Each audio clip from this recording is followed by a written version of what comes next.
राजा जनक ने सीता स्वयंवर का निमंत्रण राजा दशरथ को क्यों नहीं भिजवाया। नमस्कार दोस्तों, राधे राधे। दोस्तों, सीता स्वयंवर में राजा जनक ने राजा दशरथ जी को निमंत्रण क्यों नहीं भेजा। जनकपुरी में जब सीता स्वयंवर का आयोजन हुआ तब राजा जनक ने देश विदेश के राजाओं को निमंत्रित किया। सबको उन्होंने स्वयंवर के लिए बुलाया, परंतु राजा दशरथ जी या अयोध्या के किसी भी व्यक्ति को स्वयंवर का निमंत्रण नहीं दिया। इसका कारण कोई आपसी मतभेद नहीं था, बल्कि दोस्तों एक ऐसी घटना थी जिससे राजा जनक जी को डर था कि कहीं फिर से वही हुआ तो क्या होगा। क्यों निमंत्रण नहीं दिया राजा जनक ने राजा दशरथ को, क्या थी वह घटना, आइए जानते हैं। लेकिन उससे पहले दोस्तों आप लोगों से कृपया निवेदन है कि इस वीडियो को लाइक कीजिएगा, चैनल को सब्सक्राइब कीजिएगा और कमेंट बॉक्स में जय श्री राम लिखना बिल्कुल नहीं भूलिएगा। मित्रों, एक बार राजा जनक के शासनकाल में एक व्यक्ति का विवाह हुआ। विवाह के बाद जब वह पहली बार सज संवर कर ससुराल के लिए चला तो रास्ते में चलते चलते एक जगह उसको दलदल मिला जिसमें एक गाय फंसी हुई थी। उसने थोड़ा पास जाकर देखा तो उसमें एक गाय फंसी थी जो शायद फंसे फंसे मरने की दशा में आ गई थी। उस व्यक्ति ने उसको देखा तो उसके मन में गाय को बचाने का ख्याल आया, परंतु दूसरे ही क्षण मन में एक और विचार आया। उसने सोचा, यह गाय तो कुछ देर में मरने वाली है, अगर मैं इसको यहाँ से बाहर निकालने के लिए इस दलदल में घुसा तो मेरे कपड़े जूते खराब हो जाएंगे और मैं अपनी ससुराल में ऐसी हालत में कैसे जा पाऊंगा। यह सोचकर वह गाय के ऊपर पैर रखकर आगे बढ़ गया। जैसे ही वह आगे बढ़ा, गाय ने जब उसे जाते देखा तो उस व्यक्ति को श्राप दे दिया कि जिसके लिए तू जा रहा है उसे तू देख नहीं पाए, यदि तू उसे देखेगा भी तो वह तत्काल ही मृत्यु को प्राप्त हो जाएगी। यह कहकर कुछ ही क्षण में गाय के प्राण निकल गए। उस श्राप को सुनकर वह व्यक्ति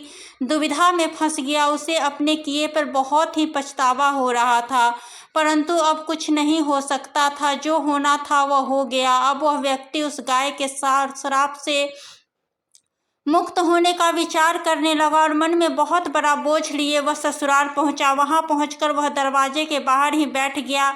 यह विचार करने लगा कि अगर मेरी नज़र मेरी पत्नी पे पड़ गई तो क्या होगा। कुछ समय बाद परिवार के अन्य सदस्यों ने उसे घर के अंदर चलने का अनुरोध किया, किंतु वह नहीं गया। रास्ते में जो घटना घटित हुई थी उसके बारे में किसी को नहीं बताया। उसके दिमाग में गाय के द्वारा दिया गया श्राप बार बार गूंज रहा था। जब उसकी पत्नी को उसके घर के अंदर ना आने की बात पता चली तो उसने अपने घर वालों से कहा कि चलो मैं ही चलकर उन्हें घर के अंदर लेकर आती हूँ। पत्नी ने जब जाकर उससे कहा कि आप घर के अंदर क्यों नहीं आ रहे हो और मैं जो भी बोल रही हूँ उसे सुनकर भी मेरे सामने होते हुए भी मेरी ओर क्यों नहीं देखते हो।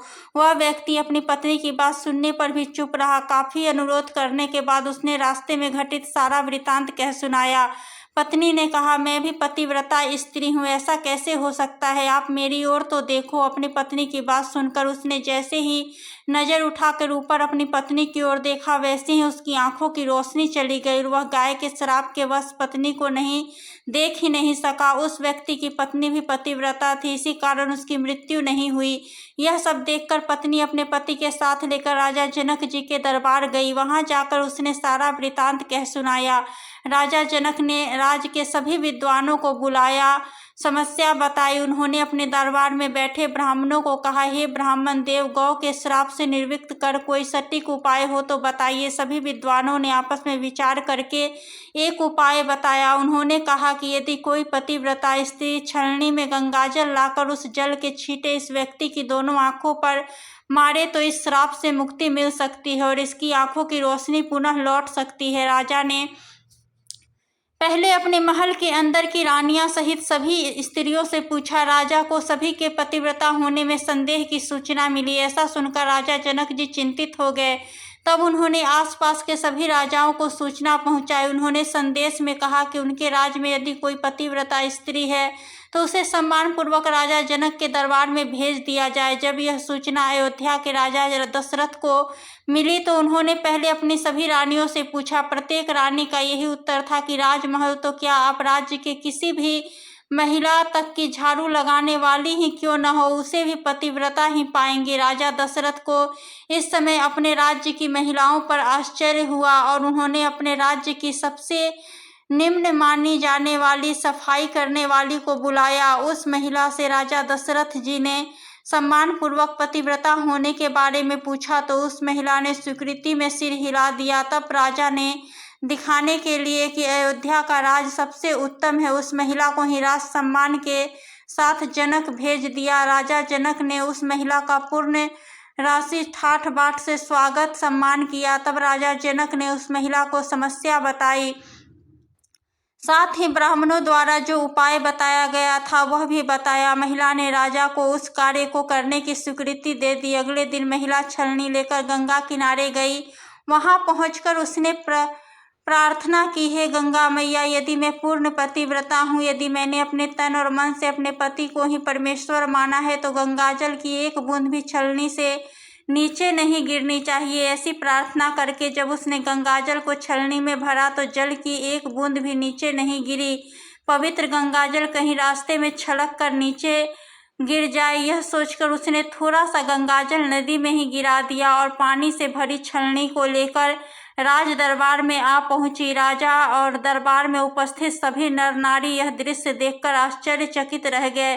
तब उस महिला को ही उस व्यक्ति की आंखों पर छींटे मारने का अनुरोध किया। उसने जैसे ही गंगाजल के छींटे उस व्यक्ति की आंखों पर मारे तो वैसे ही उसकी आंखों की रोशनी वापस आ गई। यह देखकर दरबार में उपस्थित लोग बहुत ही प्रसन्न हुए। तब उस महिला को पूरे राज सम्मान के साथ परितोष दिया गया। जब उस महिला ने अपने राज्य को वापस जाने की अनुमति मांगी तो राजा जनक ने अनुमति देते हुए जिज्ञासावश उस महिला से उसकी जाति के बारे में पूछा। तब उस महिला ने बताया कि वह एक सफाई कर्मी है जो रोज तो राजा आश्चर्यचकित हो गए। सीता स्वयंवर के समय यह विचार करके कि जिस राज्य की सफाई करने वाली स्त्री इतनी पतिव्रता हो सकती है तो उसका पति कितना शक्तिशाली होगा। यदि राजा दशरथ ने उसी प्रकार के किसी व्यक्ति को स्वयंवर में भेज दिया, उसने धनुष बाण तोड़ दिया तो क्या होगा, और कहीं राजकुमारी किसी निम्न श्रेणी के व्यक्ति को न वर ले।